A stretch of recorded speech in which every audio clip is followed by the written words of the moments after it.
بسم اللہ الرحمن الرحیم۔ السلام علیکم میرے مسلمان بھائیوں، بہنوں، بیٹیوں، بزرگوں، دوستوں۔ رسول اللہ صلی اللہ علیہ وسلم نے خطبہ حجۃ الوداع میں ارشاد فرمایا تھا کہ میں دو چیزیں تمہارے درمیان چھوڑ کے جا رہا ہوں، ایک اللہ کی کتاب قرآن حکیم اور دوسری میری اطرت، میرے اہل بیت۔ جب تک تم ان کو تھامے رکھو گے تم راہ ہدایت پہ رہو گے۔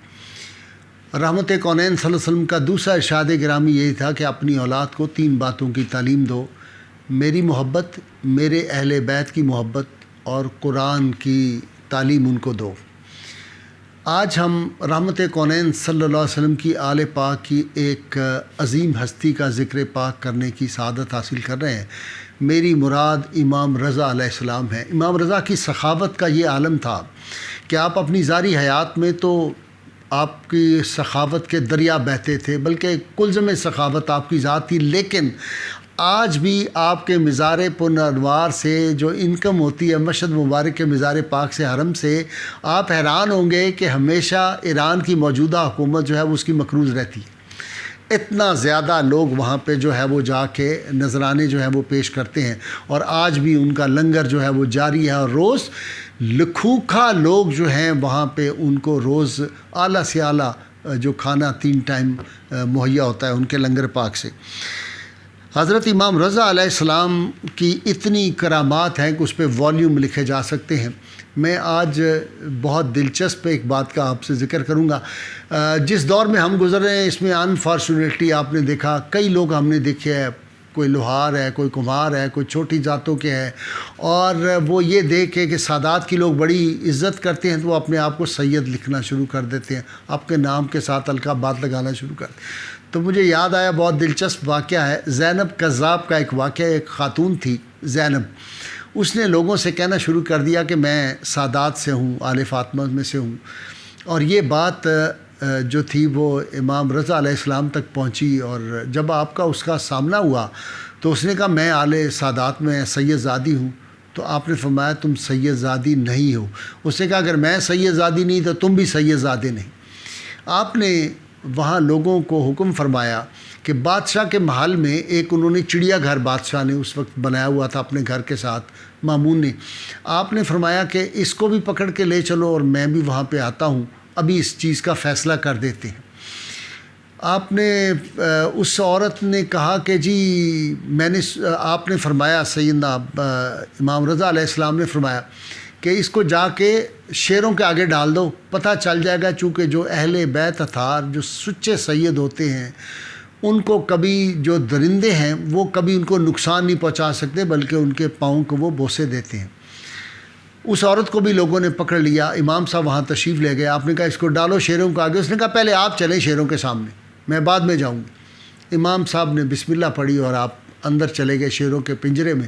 جو ہی آپ اندر داخل ہوئے تو لوگوں نے دیکھا کہ وہ شیر آئے اور آپ کے پائے اقدس کو انہوں نے بوسے دینے شروع کر دیے اور سجدہ کر دیا۔ آپ باہر تشریف لائے مسکراتے ہوئے، اور آپ نے کہا بھائی اس عورت کو اندر لے جاؤ، تو اس نے چیخ مار کے رونا شروع کر دیا کہ میں نے تو جھوٹ کہا تھا، میں واقعی سید زادی نہیں ہوں۔ اس واقعہ کے بعد سارے علاقے میں وہ مشہور ہو گیا تھا کہ یہ عورت جو ہے، اس کا یہ زینب کذاب ہے، وہ جدھر جاتی لوگ کہتے زینب کذاب جا رہی ہے۔ تو اس طرح یہ سیدنا امام رضا علیہ السلام کی جو کرامات ہیں ان میں سے آپ حیران ہوں گے کہ حاکم نیشا پوری رحمۃ اللہ علیہ نے اس واقعہ کو حضرت ابو حبیب رحمۃ اللہ علیہ کے حوالے سے لکھا۔ ابو حبیب کہتے ہیں کہ میں مدینہ منورہ میں تھا اور کہتے ہیں کہ میں نے خواب دیکھا کہ رحمت کونین صلی اللہ علیہ وسلم تشریف لائے ہیں اور ایک تھال آپ کے ساتھ پڑا ہوا ہے اور اس میں کھجوریں ہیں۔ کہتے ہیں میں نے بھی، سب لوگ آپ صلی اللہ علیہ وسلم کی بارگاہ میں سلام عرض کر رہے تھے، میں بھی آگے ہوا آپ کی بارگاہ میں نے بھی سلام پیش کیا، تو رحمت کونین صلی اللہ علیہ وسلم مجھے کھجوریں عطا فرمائیں اس تھال میں سے لے کر۔ کہتے ہیں میں نے اپنے ہاتھ میں کھجوریں لیں، ان کو میں نے گنا تو وہ 18 کھجوریں تھیں، میں نے ان کو کھا لیا، تناول فرما لیا۔ کہتے ہیں میری آنکھ کھلی جب تو کھجوروں کا ذائقہ ابھی میرے منہ میں تھا۔ کہتے ہیں ابھی 20 روز ہوئے تھے کہ مجھے لوگوں نے بتایا کہ مدینہ منورہ میں امام رضا علیہ السلام بھی تشریف لائے۔ کہتے ہیں میں بھی جس طرح لوگ جوک در جوک آپ کی خدمت میں جا رہے تھے، تو ابو حبیب رحمۃ اللہ علیہ کہتے ہیں میں بھی وہاں پہ حاضر ہو گیا۔ جب میں گیا تو میں نے دیکھا ایگزیکٹ جو خواب میں نے جگہ دیکھی تھی اسی جگہ میں اسی کونے میں امام رضا علیہ السلام تشریف فرما ہے، اور بالکل ایگزیکٹ وہی تھال جو میں نے خواب میں دیکھا تھا وہ پڑا ہوا ہے، اور مدینہ منورہ کی سیحانی جو کھجور ہے وہی کھجور بھی آپ کے پاس پڑی ہے۔ کہتے سب لوگ سلام کر رہے تھے تو میں بھی آگے بڑھا، میں نے آپ کو سلام کیا تو آپ نے مجھے اٹھا کے کھجوریں دی۔ کہتے جب میں نے ہاتھ پہ رکھی اس کو میں نے گنا تو 18 تھی، لیکن وہ اتنی مزیدار کھجور تھی، میں نے کہا جناب مہربانی کریں اگر سرکار کچھ زیادہ عطا فرما دیں۔ تو امام رضا علیہ السلام مسکرائے اور آپ نے فرمایا اگر سرکار مدینہ صلی اللہ علیہ وسلم نے، میرے نانا جان نے آپ کو 18 سے زیادہ دی ہوتی تو میں بھی 18 سے زیادہ دیتا، میں ادب کا تقاضا ہے ان سے آگے نہیں بڑھ سکتا، تمہیں یہ 18 ہی کھجوریں ملے گی۔ تو یہ امام رضا علیہ السلام جو تھے ان کی یہ کرامت تھی۔ اور پھر آپ حیران ہوں گے کہ بادشاہ وقت جو ہے مامون، اس نے آپ کو زبردستی اپنا ولی عہد بھی بنایا تھا، اور ولی عہد بنانے کے ساتھ ساتھ وہ آپ کا ادب اور احترام بھی کرتا تھا۔ تو آپ ایک دفعہ مدینہ منورہ میں تشریف فرما تھے مسجد نبوی میں، تو ہارون رشید جو تھے وہ خطبہ دے رہے تھے، تو آپ نے اپنے ساتھیوں سے فرمایا کہ یہ ہارون رشید اور ہم جو ہے یہ اکٹھے ہی ہوں گے، اور میں اور ہارون رشید اس طرح ہوں گے 2 انگلیوں کی طرح۔ لوگوں کو سمجھ نہیں آئی۔ تھوڑی دیر بعد ہارون رشید نے اپنا خطبہ ختم کیا تو آپ جس دروازے کی طرف جا رہے تھے لوگوں کے ہجوم کے ساتھ، وہ دوسرے دروازے سے نکلا، تو آپ نے مسکرا کے فرمایا کہ دروازے تو الگ الگ سے نکل رہے ہیں لیکن پھر ہم نے اکٹھے تو ہو ہی جانا ہے۔ پھر بعد میں دیکھا بزرگان نے لکھا اور مورخین نے کہ آپ کی قبر جو تھی وہ ہارون رشید کے قریب ہی بنی، تو آپ نے گویا اس طرف اشارہ فرما دیا تھا۔ اس طرح آپ کی بے شمار کرامات ہیں۔ جناب حسن بن موسیٰ رحمۃ اللہ علیہ فرماتے ہیں کہ میں اور کچھ بنو ہاشم کے نوجوان جو تھے ہم اکٹھے بیٹھے ہوئے تھے، تو کہتے ہیں امام رضا علیہ السلام جو تھے وہ بھی ہمارے پاس بیٹھے تھے۔ اتنے میں جعفر بن عمر علوی رحمۃ اللہ علیہ کا گزر ہوا، اور کہتے ہیں کہ ان کی جو زاری حالت تھی، ان کے جو کپڑے تھے پراگندہ حال تھے، بال بکھرے ہوئے تھے، اور گرد ان کی داڑھی اور لباس پہ گرد و غبار تھا۔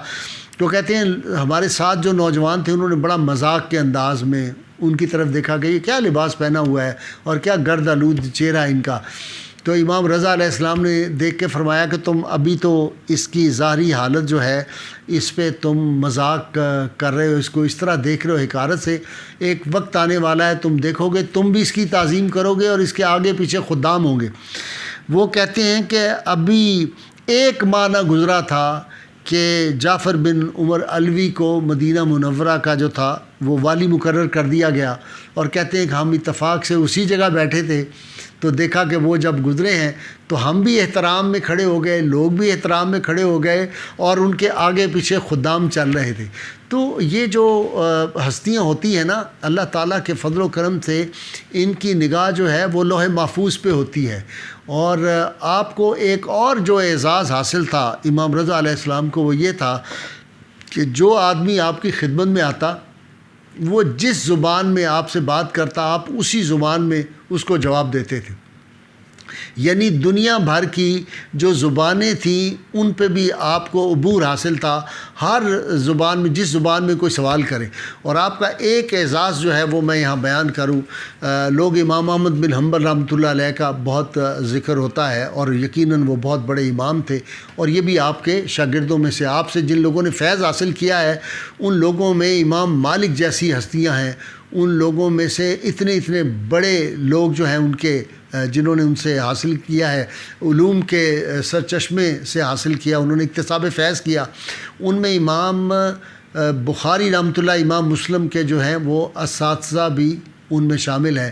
امام رضا علیہ السلام جو تھے ان کو اتنا دنیا کے زبانوں، تو امام احمد بن حنبل کے حوالے سے کہ ان کو جب کوڑے مارتے تھے، اور وہ جو اس وقت کا حکمران تھا وہ کہتا تھا قرآن مخلوق ہے، آپ کہتے تھے نہیں قرآن مخلوق نہیں ہے، تو وہ ایسے کوڑے لگاتا تھا جن کے بارے میں کہا جاتا ہے اگر ہاتھی کو مارے جائیں، ہاتھی کے لگتے تو ہاتھی چیخ اٹھتا، روز ان کو کوڑے لگتے تھے امام صاحب کو۔ یہ بات انہوں نے کہاں سے، یہ فیض کس کا تھا کہ امام احمد بن حنبل جیسا شخص کوڑے اتنی مدت کھاتا رہا؟ اس لیے کہ امام رضا علیہ السلام نے فرما دیا تھا جب یہ فتنہ کھڑا ہوا تھا خلق قرآن والا، تو آپ نے فرمایا قرآن کو جو شخص مخلوق کہے وہ کافر ہو جاتا ہے۔ اور آپ بادشاہ وقت کے سامنے کھڑے ہو گئے تھے اور جرأت سے آپ بات کرتے تھے۔ امام رضا علیہ السلام جو ہے، آج ہمیں ضرورت ہے ان ہستیوں کے واسطہ دے کے اللہ کی بارگاہ میں کہ اللہ تعالیٰ یہ جو مصیبت ہم پہ آئی ہے اس کو دور فرمائے، چونکہ اہل بیت اطہار کا ذکر جو ہے یہ عبادت ہے اور اس سے آدمی کے جو خطائیں اور گناہ ہیں وہ معاف ہوتے ہیں۔ نعرہ ضرور لگاتے رہیں۔ یہ پاکستان میں جب تک یہ نعرہ انشاءاللہ تعالیٰ لگتا رہے گا، پاکستان کی حفاظت جو ہے وہ اوپر سے آئی مخلوق بھی کرے گی۔ یہاں ہمارے تو جو بھائی ہیں جو پاکستان کے محافظ ہیں وہ تو حفاظت کرتے ہی ہیں، تو رب تعالیٰ کی حفاظت اور انوار بھی برسیں گے۔ پاکستان کا مطلب کیا؟ لا الہ الا اللہ محمد رسول اللہ صلی اللہ علیہ وآلہ وسلم۔